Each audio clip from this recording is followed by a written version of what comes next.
So these are the objectives for the day which we've put together.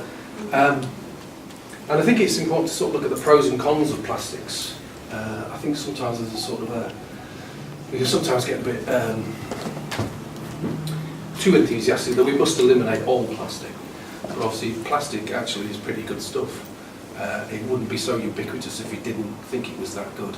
And it has a lot of very good uses. So it's proportionate use of it, I think.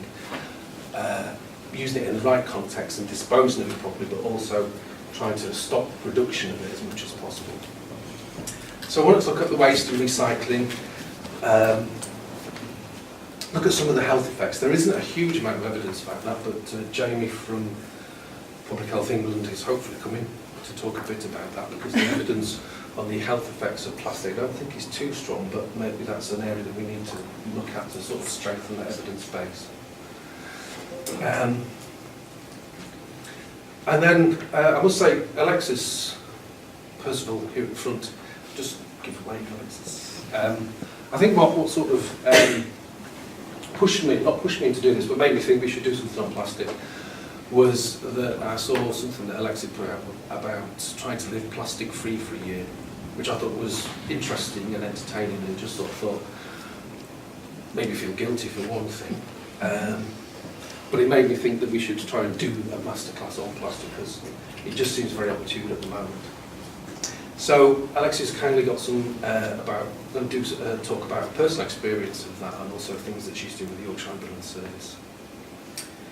And then hopefully towards the end that we should try and do some sort of action plan, because obviously it's about, well, what actions are you going to take away from this, what you're going to do in your private life and for your organisation to try and reduce the amount of plastic that we are using. Okay. So, yeah, I mean, I've spoken a bit about this, but I think there is obviously the Blue Planet effect, and I don't see any reason why we can't jump on the crest of that wave and jump on the bandwagon and use that. There is this growing public awareness, and I think there is more of a demand of things to do, although as you travel around, you just sort of see so much sort of plastic and stuff in the hedges and by the side of the road. You just sometimes wonder, well, are we just paying lip service to this, or are we actually doing something about it? Sort of see plastic as one of the next big things in a way. I do some work on air quality. A number of years ago, when we were in the Health Protection Agency, we used to talk about air quality, and everybody just used to fall asleep, because what we would talk about was particulates and nitrous oxides and stuff like this, and people would just see them glaze over and go, "What's he talking about?" Things have happened with air quality to put it right up there on people's agenda, which was the European Union fines, which are then going to come down to local authorities to pay. And that, I think, concentrated politicians' minds. There's a lot more health evidence out there, and actually somebody putting a number on the number of people killed or equivalent deaths from air quality actually really put it in the public's mind.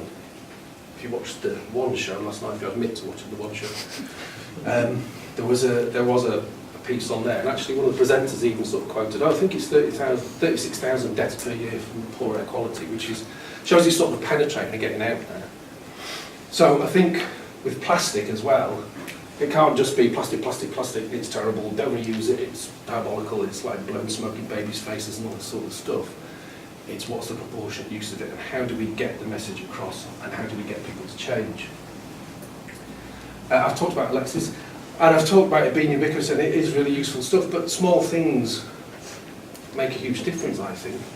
The charging for plastic bags has made a huge difference, I think. I mean, I don't take plastic bags. I'm kind of tottering out of the supermarket with piles of groceries because I won't use a plastic bag because I'm too bloody tight to pay the 6p for a bag or something like that. But I think it does make a difference, that sort of thing. Small changes can make quite a lot of difference. And we need to use think what is good use of plastic. And then, talking to a few people about how to set up the day, I think it's broader than just plastic, because we should use this as an entry into a sort of wider waste disposal, wider sustainable development agendas, because it's not just about that plastic. So I know Laurie will perhaps talk more about the wider sort of aspects of waste management as well. Okay.